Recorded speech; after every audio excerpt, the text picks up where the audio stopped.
Hello students, today we will start with topic subject code CMP 504 statistical techniques, unit 3, which is charts and diagrams. So in this unit we will discuss the graphical representation of the data. Graphical representation also helps in comparing the two or the more data sets. When we have to compare the two or more data sets, then we use this graphical representations. So presenting the data in graphs and charts, this is an art. The same data can be presented in two different ways using the same chart, but one of them turns out to be better one. So in this unit, we will learn how to draw or represent the data using the charts and diagrams. Introduction. In the last two units we have studied with statistics is all about the different types of data and the methods to represent this data. So we can also draw graphs, charts and pictures of the data. Many times the visual impact is more impressive than the textual representation or the tabular representations. So this is very important. The visual impact is more impressive, more understandable and more uh, way to represent the data.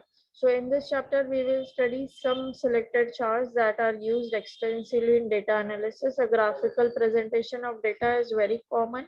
It is one more method of presenting the data. So we will give the below some illustration graphs. We will study the following charts. One is pie chart, simple bar diagram, multiple bar diagram, component bar diagram, percentage bar diagram, histogram, frequency polygon, and line graph.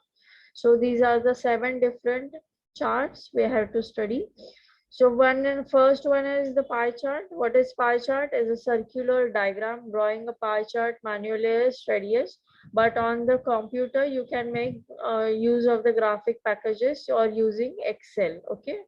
So we study method of drawing pie chart with the help of some data. One such example is given below. Here we will study the population under consideration, which is subdivided into non-overlapping components. So first we have to draw a circle with appropriate radius. Next, partition of the circle into segments or the slices so that the size of the each component is the percentage of the total represented by the category of the component denotes. So circle has 360 degrees. So decide angle of an sector in proportion to the percentage share of the component. The appropriate angle thus may be worked out for each component. So here is the distribution of patients according to type of the disease given as GI, chest, ENT, diabetes, heart and total number, percentage share and angle in degree. Okay, so GI is given as 1200, percentage share will be out of 100, that is 47. For chest it is 260, which is 10. So here is the given percentage share of the, and bar chart. So heart is 50 and percentage share is 2%. Following pie chart, you can see the diabetes is 26%. Number is 700. Okay, and here on the right hand side, you can see the coloring to identify the given distribution. Okay, so this is pie chart. Next is simple bar diagram. The data on the attributes such as sex, profession, etc. are geographically represented by a simple bar diagram. In simple bar diagram, draw vertical bars of equal widths. You can see the bar vertical bars of equal width, one bar corresponding to each value of the attribute. The heights of these bars must be proportional to the frequency of the corresponding value. So all the bars must stand on the same baseline. You have to be careful while choosing the scales. Sometimes these bars are also drawn horizontally. Okay. This is the vertical bar diagram, and when you draw this horizontally bars, then it is called as horizontal bar diagram. So this is bar diagram of the number of suicides reported in Pune city as reported in local newspaper in 2001.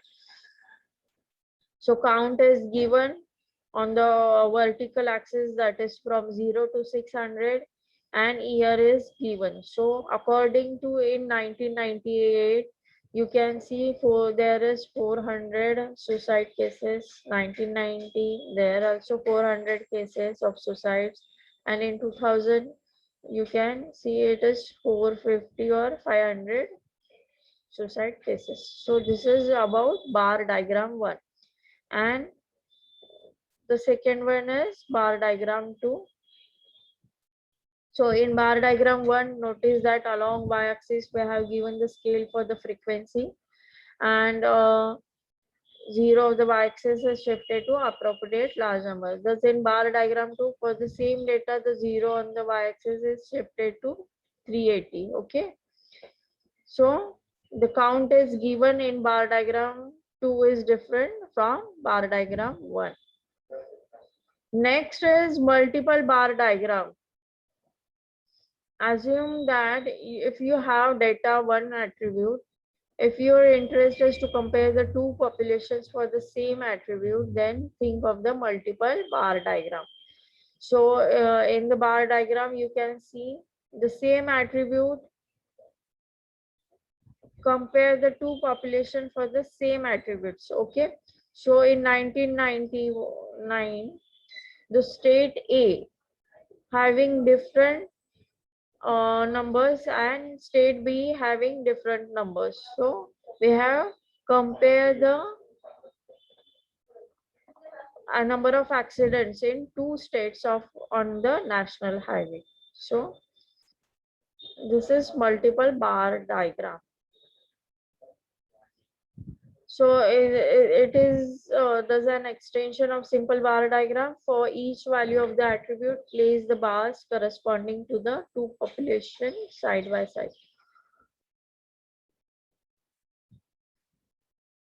You can compare these figures, but do it with a pinch of the salts. One can raise a series of the valid questions. Component bar diagram. When the multi-character data processes additional features, we may recommend the component bar diagram. So here, instead of placing bars side by side, place them on the top of the other. So this is component bar diagram. When one bar is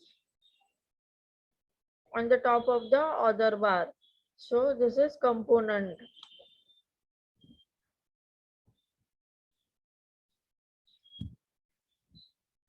Here, instead of placing bars side by side, place them on the top of the other bar.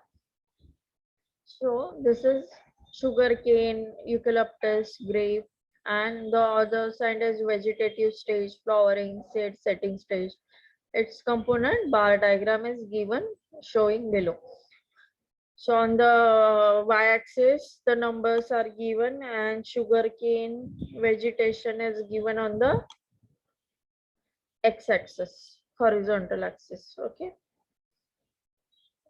Percentage bar diagram. If numbers to be compared in component bar diagram vary considerably, then convert them into percentages and draw component bar diagram for their percentages.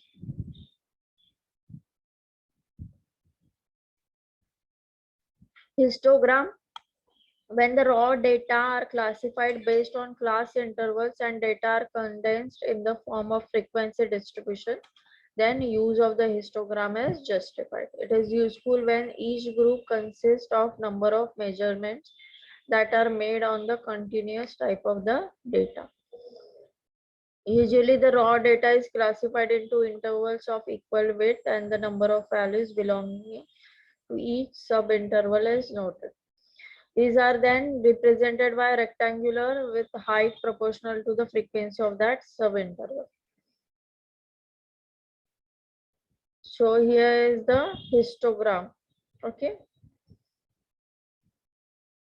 in figure 3.5, histogram for the data given which is in the table 3.4, body weight in kg of 550 heart patients. Okay, the frequency, the difference has roots in number of intervals found. There are no fixed rules of deciding number of class intervals.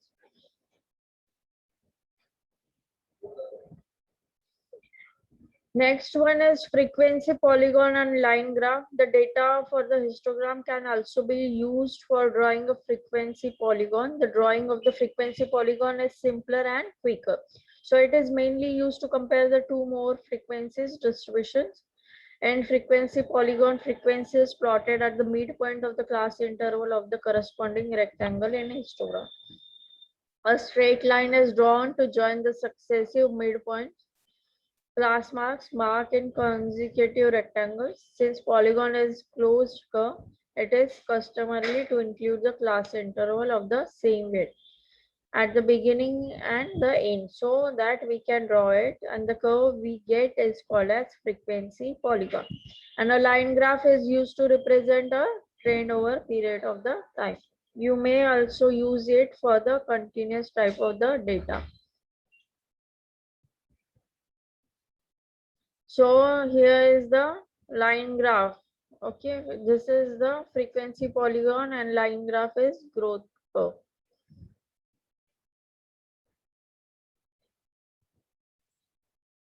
So what is difference? Frequency polygon, beginning and the end. Okay, here the beginning and end is given. Line graph is simply the continuous one. Okay.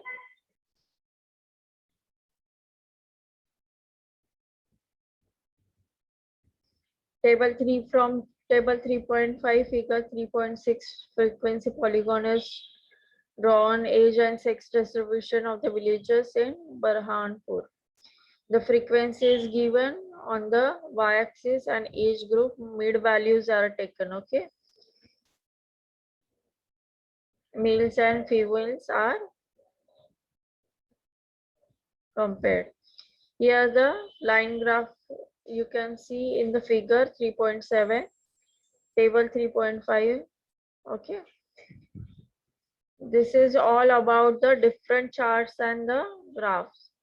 So summary, in this unit we have studied various types of the charts, have understood its usefulness in the data analysis, studied its usefulness, drawing of the chart given appropriate data.